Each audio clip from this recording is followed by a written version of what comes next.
अस्सलामुअलैकुम। जय हिंद, जय महाराष्ट्र। आज का टॉपिक कुछ ऐसा है कि सरकार ज़बरदस्ती जो है तो मुसलमानों के ख़िलाफ़ एक लड़ाई लड़ रही है। ये मुसलमानों के हित की बात नहीं कर रही है, ये एक लड़ाई लड़ रही है। जब से बीजेपी आई है तो कभी बुरखे को लेकर बुरखा बैन, तो कभी सीए को लेकर, एनआरसी को लेकर, तीन तलाक को लेकर, अब ये वक्फ बिल की जो प्रॉपर्टी है मुसलमानों की, अब इसको कुछ मुसलमान ऐसे भी अंधभक्त हो चुके हैं जो ये समझ रहे कि सरकार जो है तो ये हमारे लिए फ़ायदा दे रही है।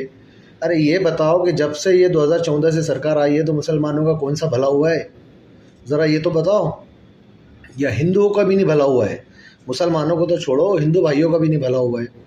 क्या किया है सरकार ने, बताओ मुझे। जीडीपी मजबूत करी है, इकनॉमी मजबूत करी है, बेरोज़गारी दूर करी है, हाँ, घर घर जो है तो घरकुल लोगों को दिए हैं, राशन में कोई बहुत बड़ी सहूलत दिए है? नहीं। आज गरीब को दो जो राशन लेने जा रहे हैं उसके अंदर भी देखो आप कैसा राशन दे रहे हो।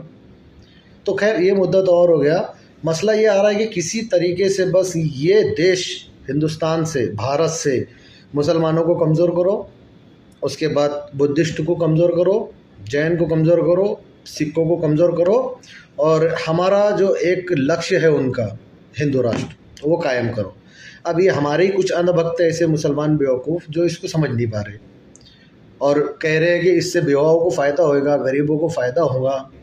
अच्छा, ये फ़ायदा सिर्फ़ और सिर्फ अंबानी अडानी जैसों को होएगा। आज मैं बोलता हूँ इससे अगरचा फ़ायदा होएगा। मान लो मस्जिद है, सारी चीज़ों को छोड़ दो, सारी प्रॉपर्टी को छोड़ दे, मस्जिद है, मदरसे है जहाँ बच्चे तालीम हासिल करते हैं और मुसलमान लोग जो है तो मस्जिद में इबादत करते हैं। ये मस्जिद किसकी प्रॉपर्टी होगी? ज़ाहिर है गवर्नमेंट की होगी, सरकार की होगी। कल को सरकार ने यहाँ पर स्टे लगा देना, एक नोटिस लगा देना, भाई दिस इज़ प्रॉपर्टी गवर्नमेंट, और बंद कर देना उसको, क्या भाई कल से तुम नमाज नहीं पढ़ सकते हो, यहाँ पर इबादत नहीं कर सकते हो, ये गवर्नमेंट की प्रॉपर्टी है। क्या करोगे तुम? किसके पास जाओगे? सरकार के पास जाओगे? बताओ, केस करोगे, कोर्ट कचहरी करोगे, फ़ायदा क्या निकलेगा?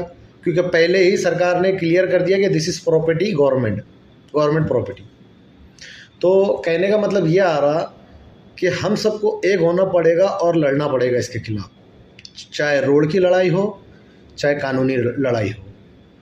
और जो हमारे ऊपर वाले जैसे असदुद्दीन अवैसी साहब है, या अबू हाशिम साहब है, या अखिलेश यादव है, या राहुल गांधी जी है, जो भी है XYZ, जो भी मतलब इसके खिलाफ है कि भाई ये बिल पास नहीं होना, ये बिल लागू नहीं होना, हम उसका साथ देंगे अभी भी और इलेक्शनों में भी, और इंशाल्लाह जिताएगी भी। तो जो मुसलमानों का साथ दे रहा है, मुसलमानों का तो छोड़ दो, हक पर जो है, जो हक पर है, यानी मुसलमानों के खिलाफ जो है नाजायज़ तकलीफ है, ये मुसलमानों के खिलाफ नाजायज़ तकलीफ है 2014 से। तो इस लड़ाई में जो हमारे साथ है, हम इलेक्शनों में उसके साथ है, ये मैं कहना चाहूँगा। तो सब मुसलमान एक प्लेटफॉर्म पे आ जाओ। कहने का मतलब कोई सुन्नी, वहाबी, देवबंदी, जमाती, अहले हदीस, हनफी, शाफी, मालिकी, ये सब छोड़ो भाई साहब, ये सब में कुछ पड़ा हुआ नहीं है। एक अल्लाह है, मोहम्मद सल्लल्लाहु अलैहि वसल्लम उसके नबी है, रसूल है हमारे। तो कहने का मतलब ये है कि यही हमारा एक प्लेटफॉर्म है, इस पर आ जाइए, और जो मुसलमानों के ख़िलाफ़ ये जो रच रहे हैं शिकंजा, इसको हमको ही तोड़ना पड़ेगा एक होकर।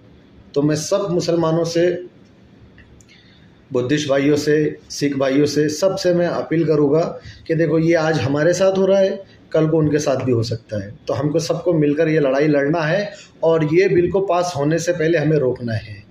तो इंशाल्लाह आप कोशिश करिए।